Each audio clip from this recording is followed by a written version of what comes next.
Assalamualaikum warahmatullahi wabarakatuh. Pada saudara semuanya yang dikasihi Tuhan, kali ini saya akan membacakan kata mutiara hikam yang ke-183. Ulima annal ibadah yatashawwafuna ila duhuri sirril inayah. Diketahui bahwasanya seorang hamba itu mempunyai keinginan bahwasanya sirril inayah, rahasia pertolongan Tuhan itu supaya jelas di dalam dirinya. Faqala yahtassu bi rahmatihi mayasya. Maka Allah mengatakan bahwasanya Allah mengkhususkan rahmatnya kepada seseorang yang dikehendaki saja. Wa ulima annahu law khalahum wa dzalika latarakul amala i'timadan alal azali. Dan diketahui pula bahwasanya jika mereka manusia dibiarkan untuk mengetahui rahasia pertolongan Tuhan itu, wadzalika latarakul amal, maka itu akan menyebabkan mereka meninggalkan amal perbuatan fisik di dunia ini, i'timadan alal azali, karena dia bergantung, berpendapat bahwasanya semuanya itu kan sudah ditentukan sejak azali. Ngapain kita harus repot-repot gini gitu. Nah, itu. Maka faqala inna rahmatallahi qaribun minal muhsinin. Bisa dijawab, sungguhnya rahmat Allah itu dekat dengan orang yang berbuat baik.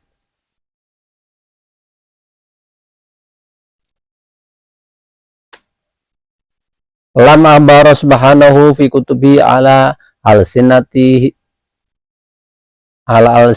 rusulihi annal madar innama huwa ala sabiqah.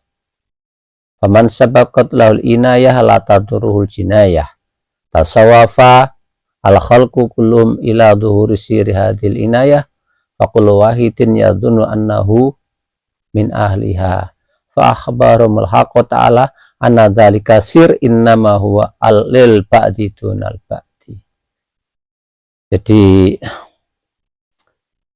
bagian yang lalu kita telah mengatakan, membahas bahwasanya semuanya yang terjadi di dunia ini, yang materi yang berupa fisik yang bisa diakal dan diindrawi ini, materi. Dan sebetulnya itu sudah ada ketentuannya atau ada di zaman azali. Nah, mendohir di dunia ini bukan karena usaha kita yang fisik ini, bukan, karena sudah ada ketentuannya di zaman azali, di alam qadim. Lah karena itu manusia kadang berharap, pengen, kalau gitu aku kan pengen tahu apa kelanjutan nantinya, saya masuk surga atau masuk neraka, saya akan celaka atau akan tersesat, saya kalau sudah mendapatkan jalan menuju Allah akan berhasil usul atau tidak, akan tetap bertahan atau tidak, atau protol di tengah jalan. Ada keinginan seperti itu. Jadi kalau hanya bergantung dengan wah, semuanya sih sudah ditentukan di zaman azali, percuma saya berusaha berbuat baik gini gitu, wis menengahi, mendingan tidur aja malas-malasan aja, karena rezeki sudah ditakdirkan seperti itu. Terus gimana? Kan sudah ditentukan, ngapain usaha? Yahtasu bi rahmati mayyasha. Wong walaupun berusaha aku jatahin nanti masuk neraka, ya masuk neraka. Kalau aku walaupun berusaha mati-matian jatahin masuk neraka, ya tetap neraka. Nggak usaha, surga tetap surga. Apa terus kayak gitu? Kalau berpegang pada segala sesuatu sudah tentukan yang azali, maka itu malas untuk beramal. Maka dijawab Allah, inna rahmatallahi qaribun minal muhsinin. Sungguhnya rahmat Allah itu dekat dengan orang yang berbuat baik. Maka fisik kita diturunkan di dunia ini, makanya ini jailun fil ardi khalifah. Sungguhnya saya menjadikan manusia di muka bumi sebagai khalifah, pengelola bumi, memakmurkan yang fisik ini, fisik memakmurkan yang fisik itu, karena itu. Jadi manusia hanya berusaha saja, Allah yang menentukan. Hanya memulai berusaha, selanjutnya terserah Allah. Seperti itu.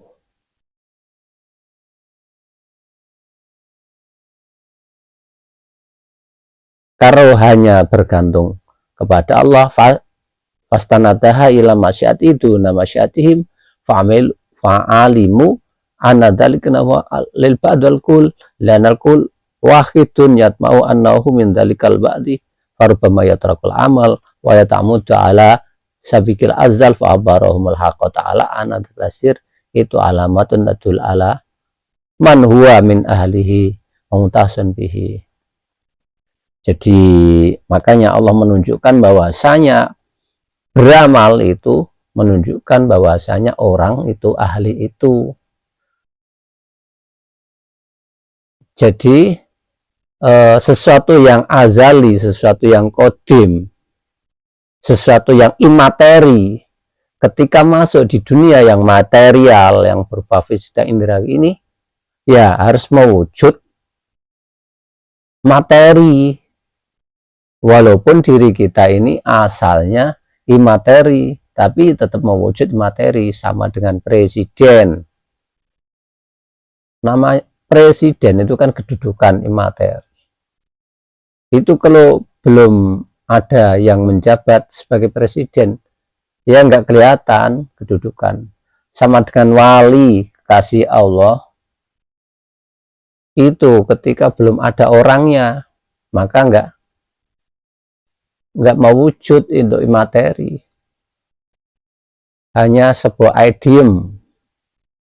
Allah Subhanahu wa Ta'ala di dunia itu ya seharusnya mewujud, itu idiom. Karena itu dalam surat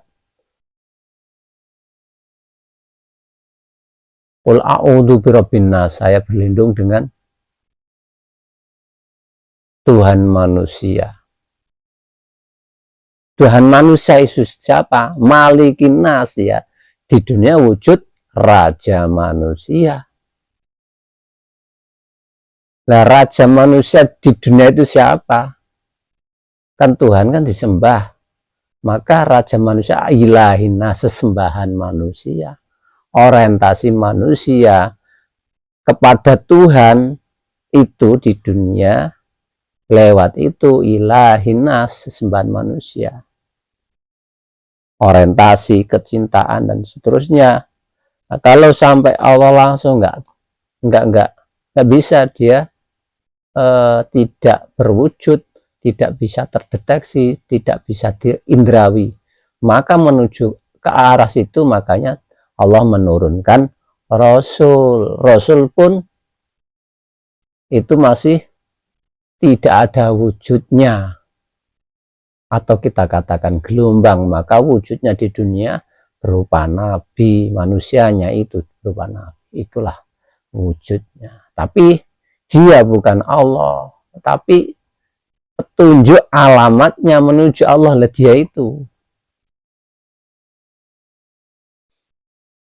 Karena itu di dalam hadis disebutkan bahwasanya di zaman Nabi Bani Israel dulu, ketika Nabi wafat diturunkan Nabi lagi. Namun aku ini Nabi terakhir, tidak Nabi setelahku. Para sahabat pada bingung, terus bagaimana saya nanti orang-orang kemudian Nabi? Setelahku akan ada banyak khalifah-khalifah. Fu bibai atil awal fal awal, maka berbaiklah kepada mereka. Nah, itulah.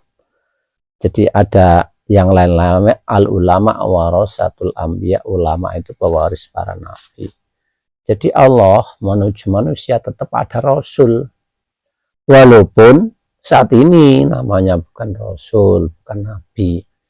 Tapi ada generasi penerusnya. Dulu di zaman Nabi Muhammad dan sebelumnya, itu Nabi diangkat Allah langsung. Tetapi karena Islam di akhir zaman Nabi Muhammad telah sempurna, al-yauma akmaltu lakum dinakum wa atmamtu alaikum nikmati wa raditu lakumul islam dina, sudah sempurna syariat hakikat ma'rifatnya. Lalu bagaimana? Itulah Nabi Muhammad mengangkat, menunjuk para generasi penerusnya, karena sudah sempurna, selanjutnya diteruskan pada para khalifahnya. Jalan menuju Allah adalah jalan spiritual, maka Nabi Muhammad menunjuk juga jalan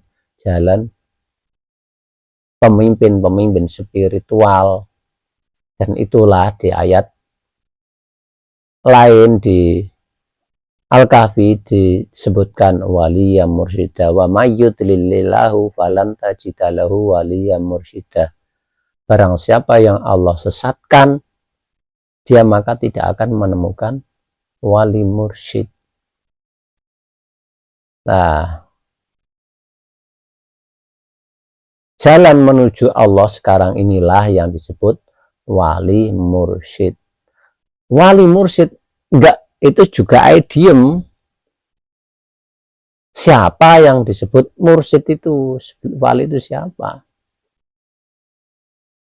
Nah, maka di bagian-bagian kita bahas selanjutnya dikatakan gimana kita mencari petunjuk siapa wali mursyid, yaitu orang yang bisa menunjukkan jalan dan caranya menuju Allah. Jadi orang-orang yang bisa ngomong, oh itu jalan menuju Allah, ada syariat, hakikat dan makrifat. Tapi bukan baca doang.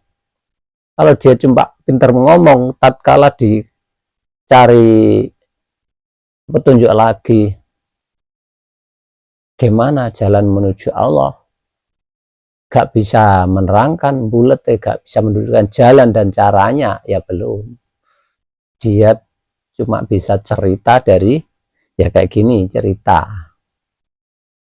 Tapi ketika cerita kemudian bisa menunjukkan jalan dan caranya, bisa memandunya, nah dialah yang benar-benar sudah telah sampai. Jadi awalnya mencari wali mursyid yang bisa menguraikan jalan dan caranya itu. Kemudian bisa menunjukkan, kita bisa dibimbing menapakinya sampai jalan puncak menuju Allah.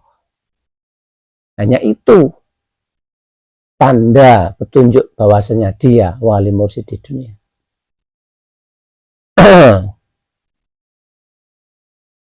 Ketika kita melihat fisiknya, pasti akan banyak masalah. sebagaimana Rasul dan Nabi-Nabi yang dahulu. Nabi Muhammad dikatakan, oh seperti itu, yang namanya Muhammad itu Rasul, Nabi. Kok yamsuna fil aswak, kok jalan-jalan di pasar, kok sama dengan manusia yang lain, makan minum, kenapa nggak diturunkan malaikat? Nah, seperti di akhir-akhir Al-Quran kan seperti itu. Kalau mereka melihat manusianya, tetap manusiawi, tidak ada keistimewaan sama dengan manusia yang lainnya. Karena wali Allah itu kan ruhaniyah, jadi nggak bisa. Jadi kita bisa tahu bahwasannya dia wali tahu enggak, ya ikuti dulu jalan dan caranya, kita tapai. Jadi kita praktek bukan dari mulut, dari keyakinan, atau istilah dari kita melihat saja, tetapi praktek terjun ilmu rohani. Kalau menapai jalan itu, ya kita baru tahu. Karena ada sebagian yang dia bisa diketahui orang umum dan khusus, ada yang sebagian tidak bisa diketahui orang umum, yang tahu hanya orang khusus, ada lagi yang orang umum khusus nggak tahu, sebagaimana diterangkan di bagian hikam yang lalu. Nah, ini pertolongan Allah. Kita kembali lagi ke hikam 83. Pertolongan Allah itu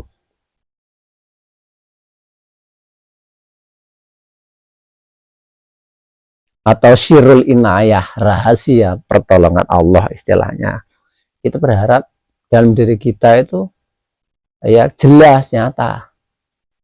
Tapi Allah yang rahasia-rahasia seperti itu tidak menunjukkan, karena itu diberikan orang pada orang khusus, seperti wali mursyid dikasihkan orang-orang khusus, tidak sembarang orang. Yang ditunjuk wali ya orang-orang khusus yang bisa menapaki jalan situ, tidak sembarang orang. Jadi ada istilah nanti masuk surga, masuk neraka itu kehendak Allah, sudah ada zaman azali. Lah ngapain kita berbuat? Inna rahmatallahi qaribum minal muhsinin. Rahmat Allah itu dekat dengan orang yang berbuat baik. Kita berusaha berbuat baik, menawa kita itulah ada di kedudukan situ, maka fisik ini hanya orientasi untuk memulai untuk berbuat baik itu. Selanjutnya kita tawakal, fatawakal ala Allah, tawakal kepada Allah. Hati kita itu bersandar kepada Allah, itulah hakikat hati kita, hubungan dengan Allah Subhanahu wa Ta'ala. Kalau fisik ini iya tetap berbuat sebagaimana fisik.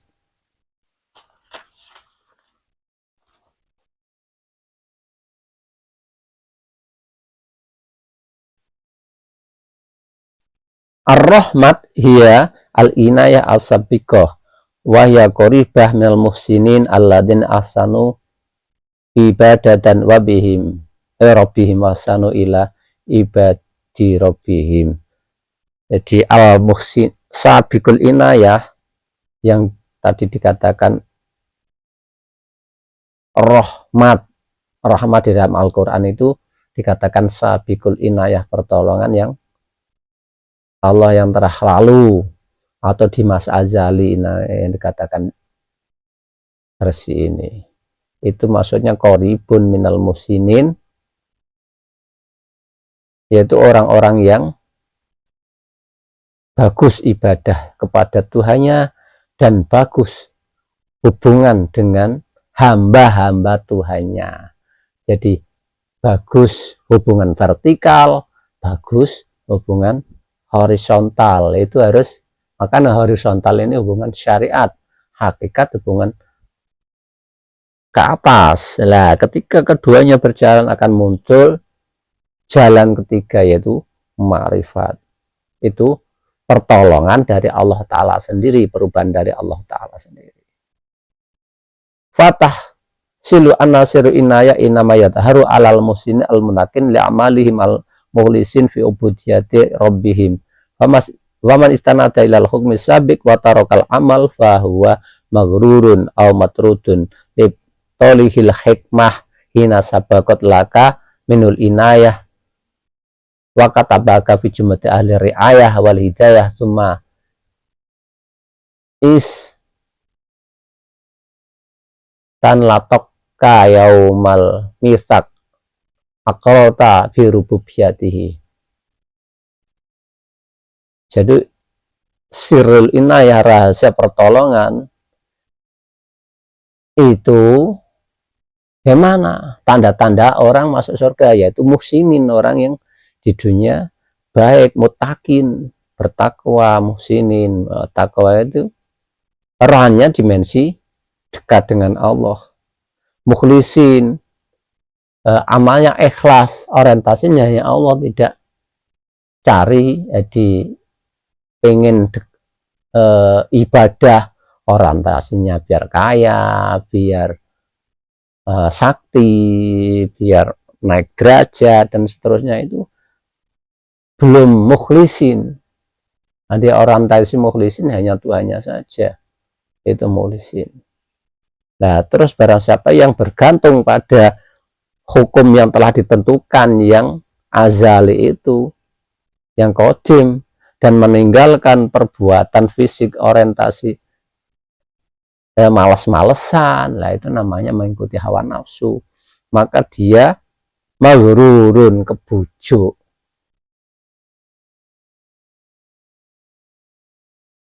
Karena itu tadi, manusia asalnya kita roh, diwujudkan menjadi fisik untuk memakmurkan yang berupa fisik ini. Fisiknya harus ada malah naik dimensinya menjadi kesadaran lebih tinggi, tapi orientasinya malah untuk memperbaiki dunia,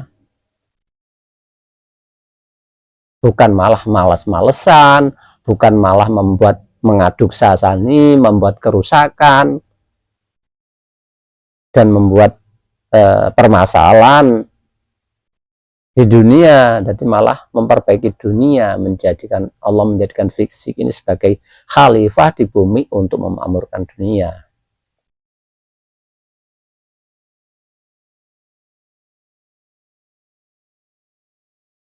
Karena di dalam cerita itu kita ketika di fisik, alastu birabbikum qalu bala syahidna dan seterusnya, kita telah berjanji kepada Allah, kita taat kepada Allah.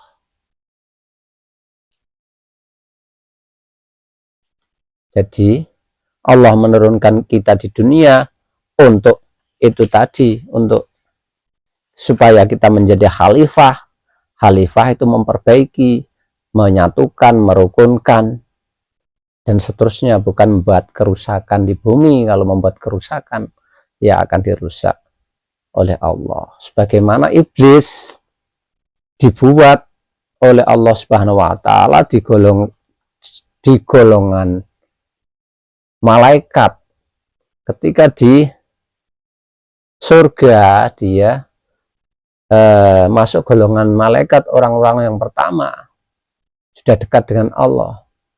Tetapi Allah telah membuat sistem ketika di dunia, makhluk yang paling mulia itu manusia sebagai khalifah di bumi, maka iblis disuruh sujud kepada manusia, tapi bukan semua manusia, tapi manusia yang membawa gelombang Allah Subhanahu wa taala, yang di belakangnya Allah Subhanahu wa taala. Jadi bersujud pada manusia itu berarti bersujud kepada Allah. Itu sistem Allah, jadi membuat rohani itu ada di dunia akan mewujud fisik. Jadi untuk bersujud kepada Allah, sujud kepada yang fisik itu dulu.